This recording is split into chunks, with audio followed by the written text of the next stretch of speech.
You've asked for more landscapes, so today that's exactly what we're doing, a mini landscape with a blue sky and fluffy white clouds.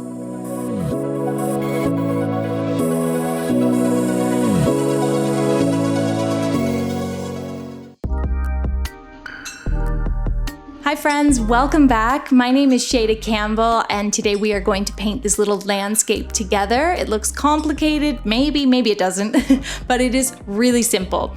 So a few weeks ago, we did this stormy sky together in my little Strathmore sketchbook, and I got a lot of requests for more stuff like that. So today we're gonna flip the book the other way. We're gonna block out a rectangle, mask out a rectangle with washi tape, and we're going to do a similar piece, but different, of course. We're going to do blue sky, fluffy clouds. We're doing it portrait style, so vertical instead of horizontal. Now I'll be working with a number 6 synthetic round brush, but just grab a pointed round brush, whatever size you're comfortable with. I have my Muño 48 pan set, but you can use any watercolor paints for this. And the first thing we're going to do is mix up some blue paint. Remember, when you're mixing, scrub that pan or cake of paint with a wet brush. That way you can bring the pigment over to your palette and mix it with more water or more colors of paint. And what I'm doing here is actually mixing gray into my blue so that the blue isn't too blue. And then I've mixed up a second blue hue. This one's a little darker, but it still has gray in it. Now we're going to take a pencil and I'm sketching out some hills. Like the other landscape, I'm keeping the horizon line very, very low. And then the painting is really all about the sky. Now I'm also going to mark out where I want the clouds to sit, and the clouds toward the top of the page are very large and they get smaller as I come down towards the bottom of the paper. All of the clouds are kind of angled down.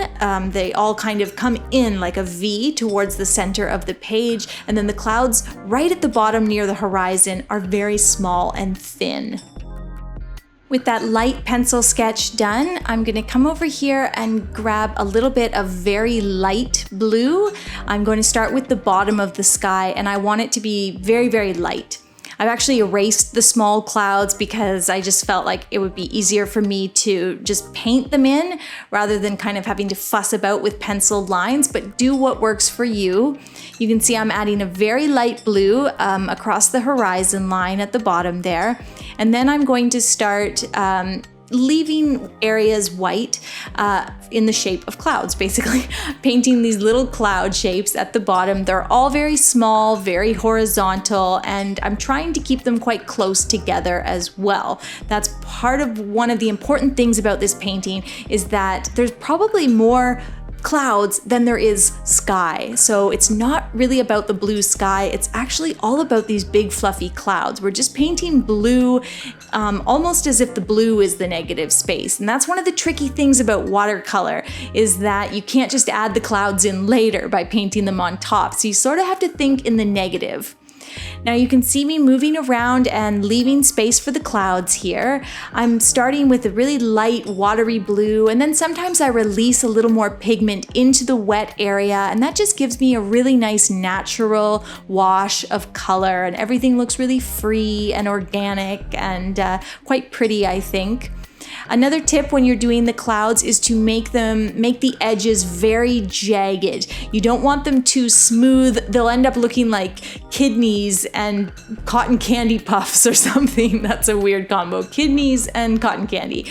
You want them very, very jagged, so do a little stippling around the edges, add extra paint, and just make sure that the edges of the clouds are very, very, I guess the word is rough, sort of indented. You can see me doing that there with the tip of the brush. I'm making the shapes very funny and free, and just not overthinking it too much.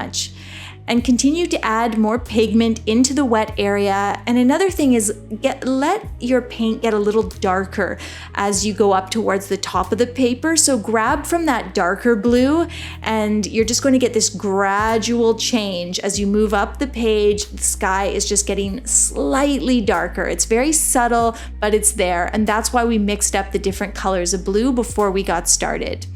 So that's mine pretty much done. Now what I'm doing is coming over here and I've mixed up 3 different colors of green. All the greens are very mossy.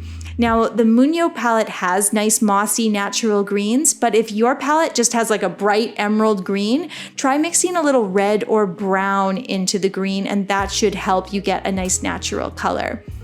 What I'm doing here is I kind of want it to look like pastures, like there's all these different, patchwork hills and meadows and fields. So I'm using different colors of green and I'm also painting in different directions to show that each area is kind of different. That, I don't know, one is beans, one is grass, one is corn. I'm not sure. This is sort of a fun pastoral painting, and just like the thunderstorm and silhouette that we did, it comes together really, really easily. This took me about maybe half an hour to paint, maybe not even, and that's with filming as well.